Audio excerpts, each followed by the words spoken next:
party of alarm clock Britain. And we want people who are out there working to be genuinely better off working than they are on a whole range of benefits. And it's perhaps on benefits as much as anything else that I was keen to do this speech today.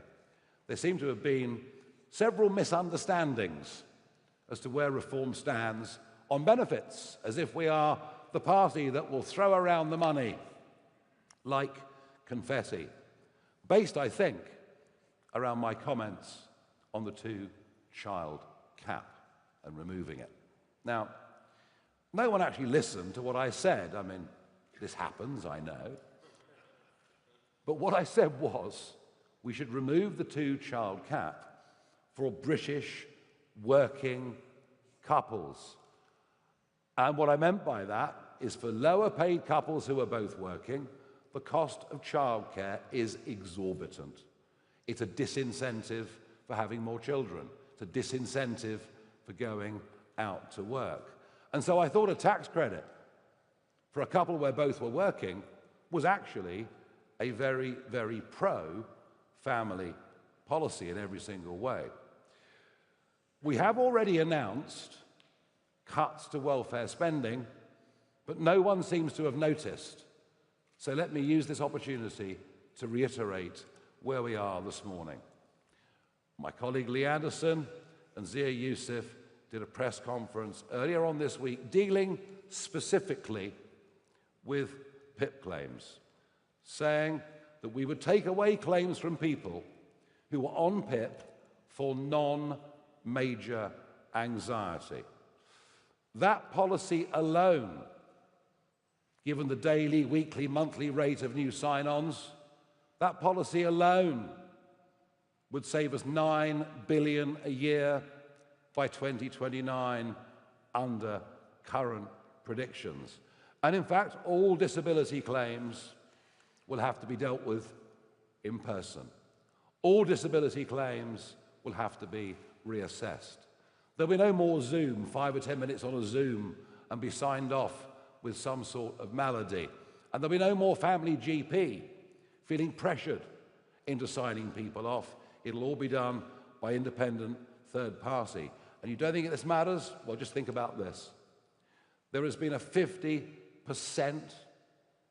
increase in disability claims in Britain over the course of the last 5 years.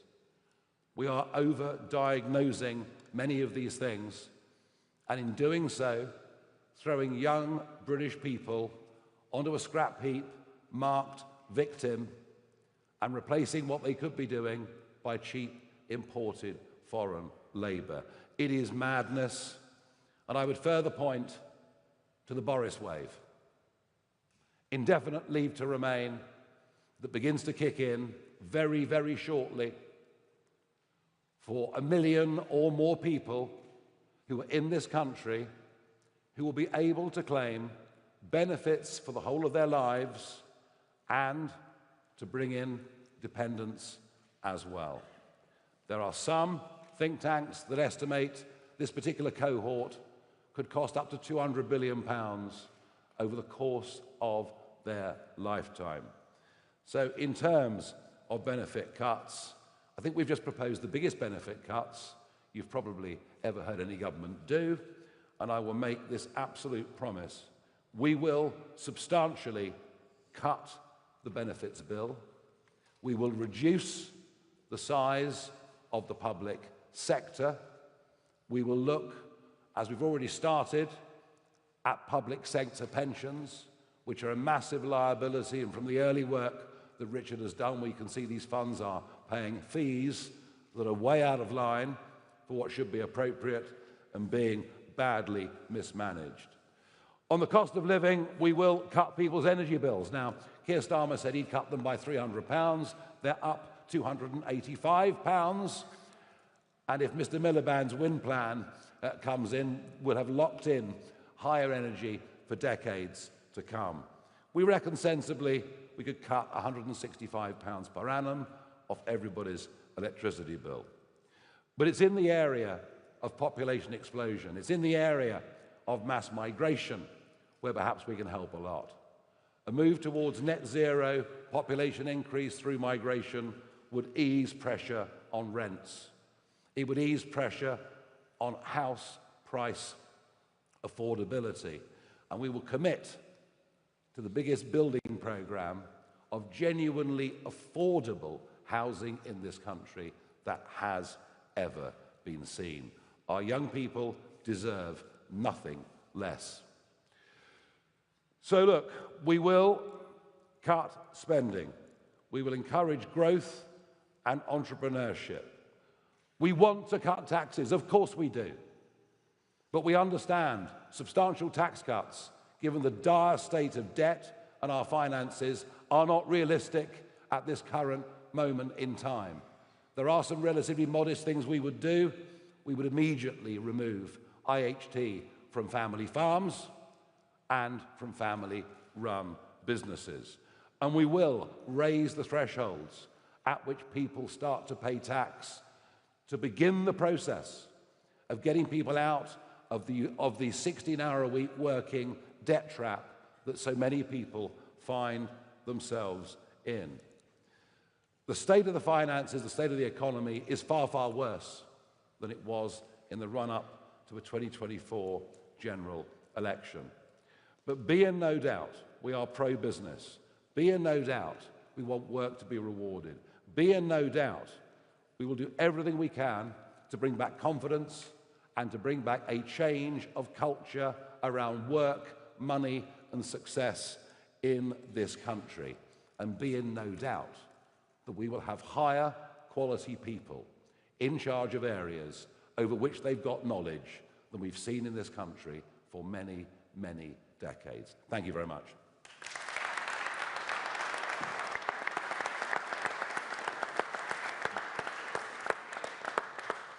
Okay, I'm going to take a few questions. The first one is Harry Farley from the BBC. Thank you, Mr. Farage. Harry Farley from the BBC. A matter of months ago, you were talking about tax cuts worth billions of pounds. Now you say tax cuts at the moment are not realistic. How can people trust you when, just like the other political parties you criticise, you promise something before an election and then reverse it when it looks like it's difficult? I didn't say we couldn't afford tax cuts. I said we couldn't afford huge tax cuts. And I mentioned a couple of tax cuts right at the end that I think are vital to be put in place very, very early. You talk about responsible. Well, look, we haven't wrecked the economy.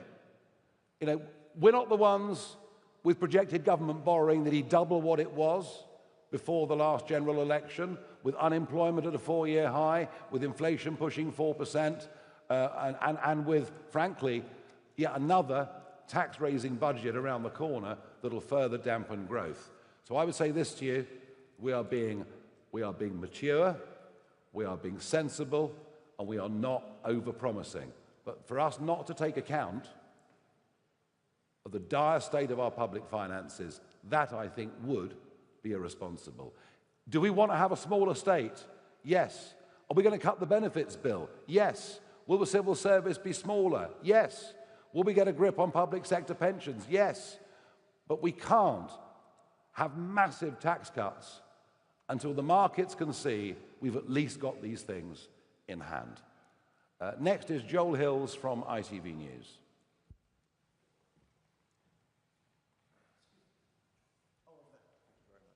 Hello there, Joel Hills from ITV News. You share Richard Tice's concerns about the affordability of public sector pensions.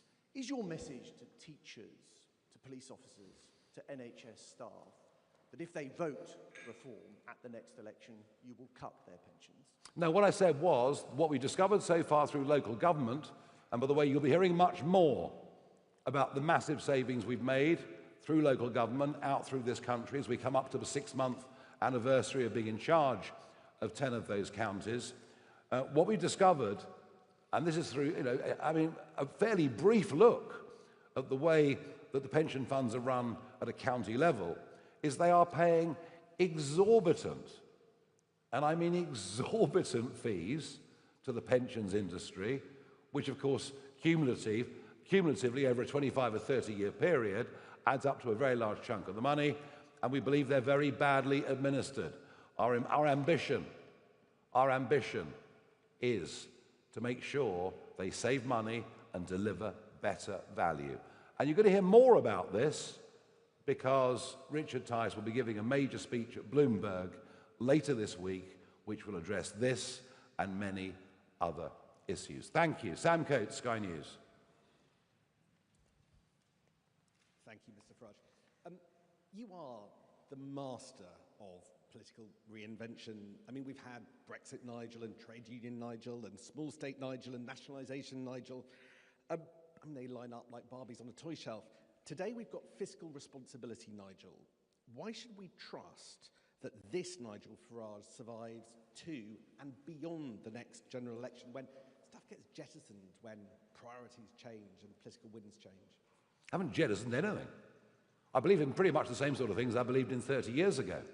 The difference to that is I now understand more than I did the role of the state in strategic industries. You know, it's why Richard and I went to Scunthorpe. But if we hadn't gone to Scunthorpe, there would be no primary steel being made in Britain today. Have I adapted over 30 years into believing that the country needs an industrial strategy? Yes. Do I believe that actually, in certain failing industries, you know, a short-term partial nationalisation where, by the way, the bondholders and shareholders get wiped out, it doesn't cost government to do it? Yes. So I think you'll find the shifts and changes that you're looking for quite difficult to find. You know, I believe we have to be a competitive economy. I believe we have to have a hard work culture in this country. And I believe that unless business succeeds, the rest of the country can't succeed. A growing public sector does not make us richer. I think I've believed in that for almost 50 years, actually. Christopher Hope, GB News. Nigel Farage, just on 2 points you raised there in your speech. You said you would raise thresholds, that's presumably income tax thresholds. In May, late May this year, you said you'd increase the basic rate threshold from £12,500 to £20,000. Does that still stand? That is the biggest commitment you've made on that area. And secondly, you haven't mentioned the pensions triple lock. You want to cut spending. Surely that is now under threat. Okay, you know, on thresholds, bear in mind that from 1988 until the end of Tony Blair's time in office, 1.5 million people paid 40p or more. 1.5 million people paid top rate tax. By the end of next year, 8 million people will be paying 40p or more. Just to give you an illustration of the extent to which the state has grown, the extent to which we're managing our economy terribly, the extent to which we've not allowed businesses to go out and thrive and succeed, so dragging everybody in. We will raise thresholds. I cannot tell you what the state of the economy will be as the next general election approaches. If I'm right, and that election comes in 2027, then the economy will be in an even worse state than any of us in this room can even predict. So how can anybody project on pensions or thresholds or any of those things between now and then? What we will do, and what we can do, is to use whatever muscle we've got to fight and urge this government to change direction, to ease the burden on small business, being just one example. And you know, there are many things that we've said and done over the course of the last year that have led to government and opposition following what we say. So maybe we can change things slightly by debate, by force of reason, by opinion poll strength, although I suspect that with this Chancellor and with this Prime Minister, they're so torn between their old Labour voters going reform and their left-wing voters going for a Polanski, your party, whatever it may be, alliance, that I expect what we'll see more of is a government with no vision that just floats around but then U-turns when it gets the chance. Okay, I'm going to go to Sam Merriman from the Mail. Hi. Is the minimum wage too high? Would reform lower it or scrap it to boost aspiration? Sorry, say that again. Is the minimum wage too high? Would reform lower it or scrap it to boost aspiration? There's an argument the minimum wage is too high for younger workers, particularly given that we've lowered the level at which NIC is paid to $5,000 a year. So do one or the other. Do one or the other. Either lift the cap Either lift the cap at which NI is due or lower the minimum wage for lower workers. But you know what? I'd say this to the Chancellor, do something. Do something. Because for so many young people, that first job, and it can be in a pub or wherever it may be, it's a very, very important part of growing up, becoming part of a working, contributing adult. So I would urge the Chancellor to do one of those two things. Aubrey Allegretti from The Times. Thank you. Aubrey Allegretti from The Times. I wanted to ask you about your nationalisation policy, which you set out earlier this year. You committed again in July to nationalising half the water industry, and you've talked since about nationalising the steel industry as well. How much would both of those things cost? Can you afford them if you're standing here and telling us about how you're going to be fiscally constrained? And are you signalling to workers that nationalisation is sometimes in the best interests of the taxpayer? Nationalisation should only be used as an emergency measure. Of that I have no doubt at all. In the case of steel, if something hadn't happened, literally within a couple of days, this country would not be a primary producer of steel, the only major Western country that would not be a primary producer of steel. Now, I have heard in the last week that the government are going to begin to do some energy deals with one or two of the biggest users. But that, of course, is simply attacking the symptom of the problem and not the cause. It's the energy prices that heavy industry can't stand. Water's a different case. That's Thames Water, who have lost all credibility morally and financially. And our plan was, as I say, it wouldn't cost us anything. We'd wipe out the shareholders and look for new partners. Okay, Ryan Saby from The Sun.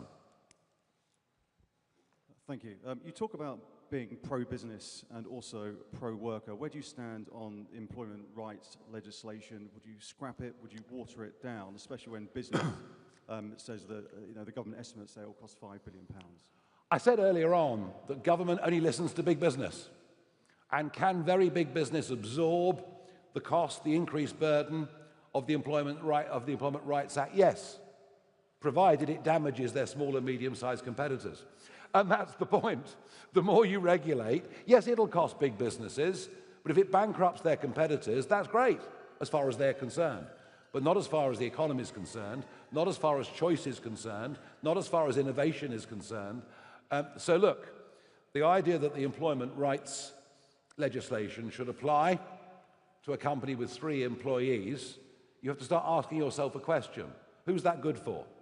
Well, it's not good for the company, and it's certainly not good for the worker. And it's why I repeat what I said earlier. This is the most ignored part of the British economy.